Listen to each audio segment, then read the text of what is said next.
नमस्कार, आप देख रहे हैं प्रभा साक्षी। मैं हूं आपके साथ अंकित सिंह। कार्यक्रम है जागो नागरिक जागो। भारत में 21 वर्ष से अधिक आयु का कोई भी व्यक्ति वसीयत बना सकता है। आप इसे सादे कागज पर भी बना सकते हैं। स्टैम्प पेपर पर वसीयत बनाना कानूनी रूप से जरूरी नहीं है। अपनी वसीयत को अपने हाथ से लिखने की सलाह दी जाती है, क्योंकि रिश्तेदारों द्वारा उठाए गए किसी भी संदेह के मामले के बाद इसे सत्यापित किया जा सकता है। वसीयत बनाना एक संवेदनशील विषय है।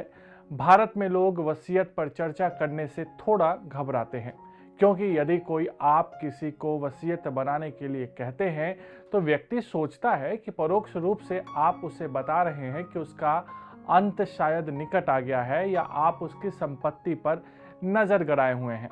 लेकिन ये सारे भ्रम तब दूर हो जाते हैं जब उन्हें वसीयत न करने के परिणाम के बारे में पता चलता है। अब हम आपको ये बताते हैं कि आखिर भारत में वसीयत कैसे बनाया जाता है। एक वसीयत के कई भाग होते हैं जो विधिवत रूप से मिलकर एक पूर्ण वसीयत बनते हैं। हालांकि इसका कोई कानूनी या परिभाषित प्रारूप नहीं है। यह सिर्फ एक टेम्पलेट है जो आमतौर पर युगों से उपयोग किया जा रहा है। आप चाहें तो खुद भी वसीयत बना सकते हैं। वसीयत बनाने से पहले सभी संपत्तियों और इच्छाओं से संबंधित जानकारी एकत्रित करनी होती है।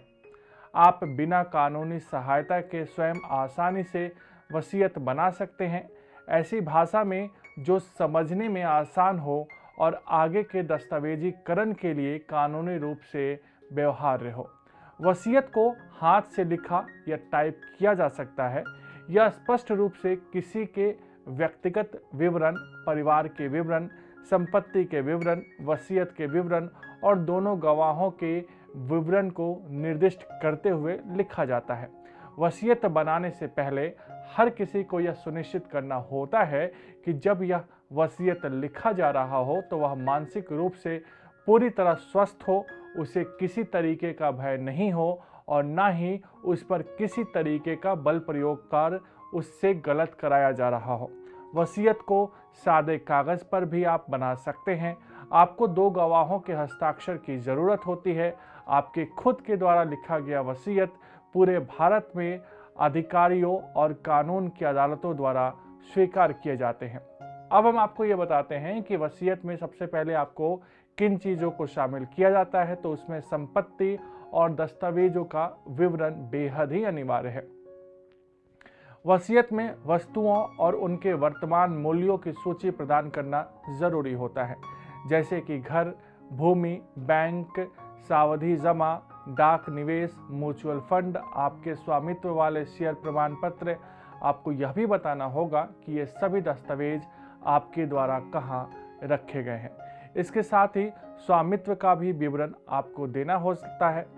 वसीयत में आपको यह उल्लेख करना चाहिए कि आपके जाने के बाद आपकी संपत्ति का स्वामित्व किसके पास होना चाहिए और किस अनुपात में होना चाहिए। यदि आप अपनी संपत्ति किसी आवश्यक को दे रहे हैं तो सुनिश्चित करें कि आप अपनी संपत्ति के संरक्षक की नियुक्ति तब तक करते हैं जब तक कि आपने जिस व्यक्ति को चुना है वह वयस्क नहीं हो जाता है।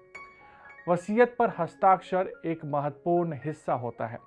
अंत में एक बात आपको ये जाननी जरूरी है कि जब आप अपनी वसीयत लिखना पूरा कर लेते हैं तो आपको कम से कम 2 स्वतंत्र गवाहों की उपस्थिति में वसीयत पर बहुत सावधानी से हस्ताक्षर करना होता है, जिन्हें आपके हस्ताक्षर के बाद यह प्रमाणित करना होगा कि आपके उनकी अनुपस्थिति में वसीयत पर हस्ताक्षर किए हैं। वसीयत के नीचे तारीख और स्थान का भी स्पष्ट रूप से उल्लेख किया जाना चाहिए। सुनिश्चित करें कि आप और गवाह वसीयत के सभी पन्नों पर हस्ताक्षर करते हैं।